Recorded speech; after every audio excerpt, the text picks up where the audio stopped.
Escape Plan 2.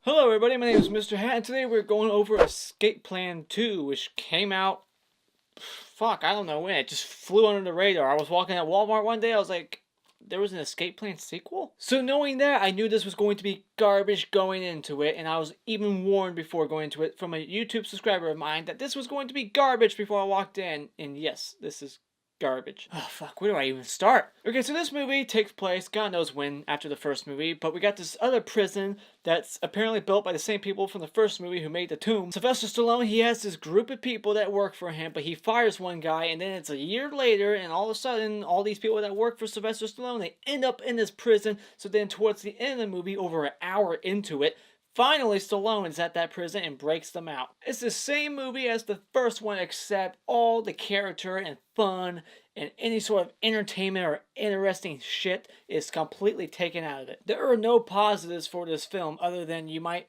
if you're like me, you like neon lighting. This movie has some cool lights in it that go, oh, that's a cool visual, but everything surrounding it's complete shit. When this movie opens up, you don't know what the fuck's going on. It looks like there's like this medieval prison in Afghanistan or Iraq or something, and there's these hostages being taken, and then they break out. They drive like 10 feet down the road, like probably, I'm exaggerating, but they just drive down the road to their little base of operations out in the public open, just unopened, and they're like, what happened? And the guy's like, oh, I was going to blow up their arms, and I used my little fucking tech device, and blah, blah, blah. What the fuck's going on? Was that their prison breakout? Yeah, let's see if we're smart enough to break out of this prison in the middle of a desert ran by dipshits. Yep, they're up for the challenge, alright, and they succeeded. Gee, I'm surprised. Right off the bat, this movie's action is not directed well. Like, there's things that happen, and it's like, when some guy like gets his head slammed down, his head is already slammed down. You only actually get to see the action. It's just like, oh, my head hit the thing. You didn't get to see it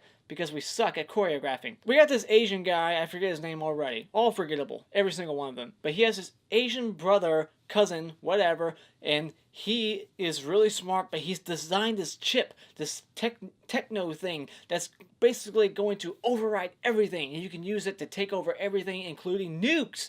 So it's very powerful, so therefore I gotta get rid of it. Well, why the fuck did you build it in the first place? I'm gonna build this chip that can basically destroy the whole world, so then I could be like, oh wow, I just created a monster, I gotta destroy it. Why don't you just build a sex doll that makes sex even worse? How about that? Just do something else that makes no fucking sense. How about we create a cheese pizza that tastes like dog shit? Alright, let's just do that. And then be like, oh god, this is abomination, and what did I do? Let's destroy it. The story is completely generic. It's like out of every fucking old 80s action movie you've ever seen. Like, we gotta destroy this technology. The bad guy wants it. They're interrogating. Like, We want it! Give it to us! who are these bad guys? Fucking nobody. We don't know anything. Apparently they're connected to the people from the first movie, but we don't see anybody from that first movie again. Who's the other bad guy in this movie? Oh, it's the guy who got fired at the beginning. Oh, big surprise. The acting in this movie is shit across the board. You got a lot of Asian actors in this movie who have a very hard time speaking English, so I guess I understand. Like, if I was like in a German movie, it'd probably be hard for me to speak German while acting at the same time. But that doesn't excuse the other people. They all suck. Sylvester Stallone in this movie, he just takes a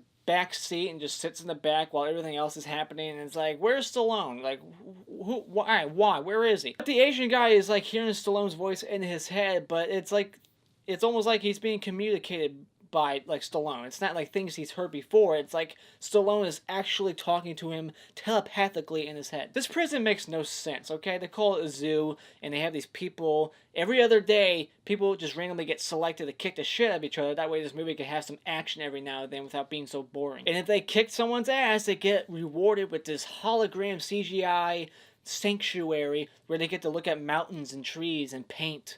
Because they're fucking kindergartners now, I guess. This movie is just balls to the wall crazy. It makes no fucking sense. Why would you even go through all that time, money, spend all that time, money, energy building this beautiful prison? I mean, it's beautiful, like aesthetically, like it looks nice, all the neon lighting. Why would you give that atmosphere to these criminals? Like, they don't deserve that. Fuck, do that to my room. I wouldn't mind it. This movie is just filled with so much bad CGI. There's like, everything is like electric on the ground. People getting electrocuted by CGI. Explosions, CGI. Blood, CGI. Even the way they break out in the end is just fucking lazy. They're just like, oh, there's an air duct. Let's go. Oh, it turns out this entire prison was underneath the ground in Atlanta, underneath a fucking church. A huge one that I think a lot of people go to. And there's just like this fucking duct that's right in the middle of the aisle where you would be walking like the bride and groom down, you know, just the middle aisle, just this giant fucking hole in the middle. No one saw that. No one ever went to church on Sunday. It was like, I wonder what is in this hole. Why is this here? This movie's also just filled with multiple coincidences that I can't get into because there's just too many. It's like, oh, that's a coincidence. Oh, that's a coincidence. Oh, there's a guy in prison who just knows how to get fucking remote controls or some shit and sends it to everybody. How did he get it? We don't know because they didn't take time to show it or explain it. That's called lazy writing. I've been going on and on about this movie and I haven't even looked at my fucking notes. Like, this... oh my god. Okay, the ending hints at a sequel. It just like cuts, like you think that there's gonna be like a few more minutes, but nope, it's over because we gotta find out who this hologram guy is. This synth, like that guy in Star Wars, the one with the hoodie, is basically like that guy, but on the wall. He's like this hologram, like phone call guy who just keeps coming in and out.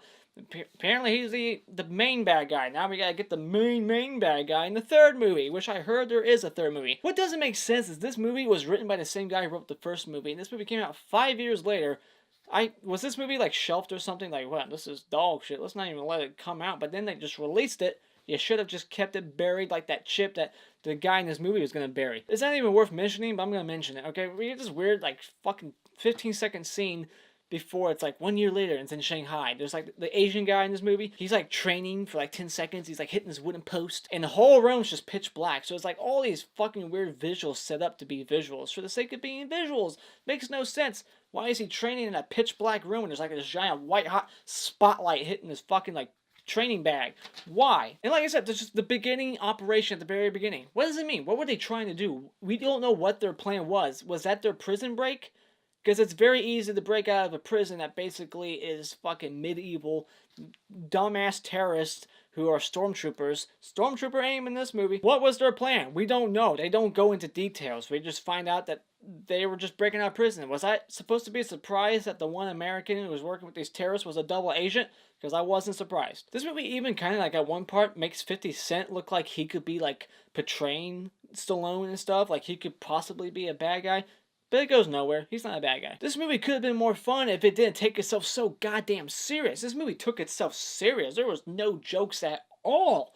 This movie was just completely serious about its stupid self. All this technology and cool like lights in the background, all these like computers and gadgets with like all these like CGI images that are supposed to look all fancy and stuff. It's not, it looks stupid, alright? It doesn't look like it does anything. It's just a bunch of weird fucking images moving around. This movie is cliche as fuck. Alright, everything's just cliche in this movie. Characters, cliche. Story, cliche. Jamie King is in this movie from the remake of Bloody Valentine and Silent Night, Deadly Night. Why the fuck is she in here? She does nothing, hardly anything. This movie just jumps all over the place. You don't even understand what the hell's going on. It's like, okay, what happened? Wait, okay, so there's this guy, Luke, and then all of a sudden, like, he's just like, he gets this number from 50 Cent, and the next time we see him, he's in the middle of a car chase. It's like, whoa, what happened? This movie was edited poorly, shot poorly, it's stupid as fuck, it's bland, generic, characters are completely uninteresting, takes itself way too serious, is completely blasphemy that this movie even exists. It didn't need to exist. Okay, the first one is awesome. This is complete dog shit. So when it comes to Escape Plan Part 2, there's one thing I'd rather do than watch this movie again, and that's to blow my fucking brains out. And those are my thoughts on Escape Plan Part 2. I heard there's gonna be a third one. I can't wait for that shit. Explain this movie to me. There's really nothing interesting about this movie at all. There's nothing to be explained. I just don't get the fucking beginning. It's just stupid. Oh, I want revenge. Just so fucking dumb. Don't waste your time on this movie at all. It does nothing interesting, nothing different. It does not grab you at all. It's just dumb. This is like a straight to Sci-Fi Channel bullshit right here, and I should have known just by looking at the damn cover. So my question for you guys is, what's the worst Sylvester Stallone movie you've ever seen?